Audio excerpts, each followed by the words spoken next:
क्या सच में सिस्टम और गरीबी की मार झेल रहा व्यक्ति हथियार उठाने पर मजबूर हो जाता है? क्या सरकार की योजनाएं सिर्फ विज्ञापन और प्रचार तक सीमित हो जाती है और एक गरीब के पेट की भूख नहीं बुझती तो वह हथियार उठाकर उग्रवादी बन जाता है? यह सवाल आज इसलिए है क्योंकि एक गिरफ्तारी गोमिया से हुई और गोमिया के उस उग्रवादी का जब घर और उसके परिवार का हाल देखेंगे तो आपके भी रोंगटे खड़े हो जाएंगे कि आखिर ऐसे घर में और ऐसे गरीबी में कैसे वह व्यक्ति अपने पूरे परिवार के साथ रहता था और कैसे एक झटके में जब उसे उग्रवादियों के बड़े नेताओं ने लालच दिया कि पक्का घर, बैल और कुछ पैसे देंगे, तो उसने चुना कि यहाँ भूख से मर जाएंगे, इससे बेहतर जंगल में हथियार उठा लो।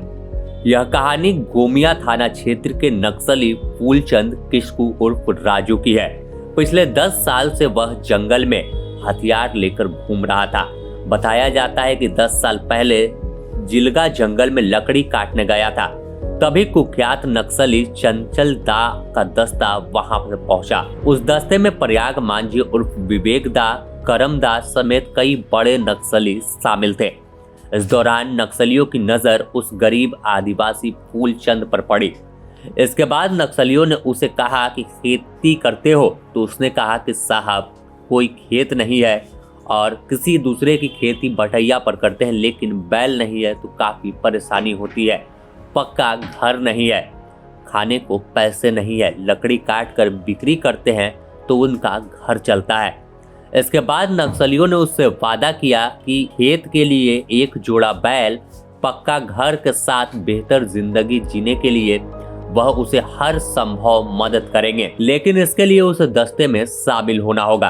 आखिर में फूलचंद उनकी बातों में आ गया और फिर हथियार उठा लिया। इन तमाम चीजों के बाद नक्सलियों ने भी यहाँ उसे धोखा दिया और 10 साल बाद भी ना तो फूलचंद को घर मिला, ना बैल और ना उसकी जिंदगी बदली। आज भी उसका घर एक छोटे झोपड़ी नुमा है।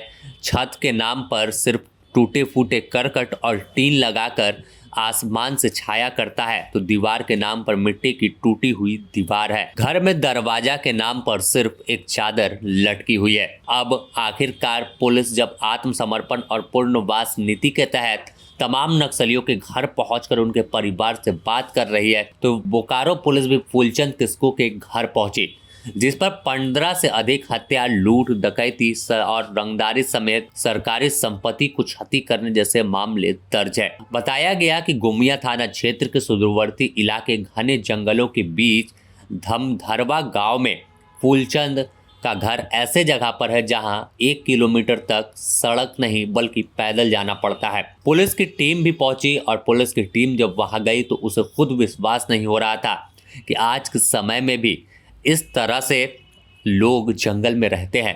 क्या इसी वजह से फूलचंद ने तो हथियार नहीं उठाया? छत पर बांस और पुराने टीन के टुकड़े पुलिस अधिकारियों को दिखे जो हवा के झोंके में हिलते हैं, मानो गिर पड़ेंगे। दरवाजे की जगह फटे कपड़े का पर्दा लटका था और टीन का टाटी लगा मिला। पुलिस तो फूलचंद को घर पर नहीं मिली, लेकिन उसकी घर की बदहाली जरूर दिखी।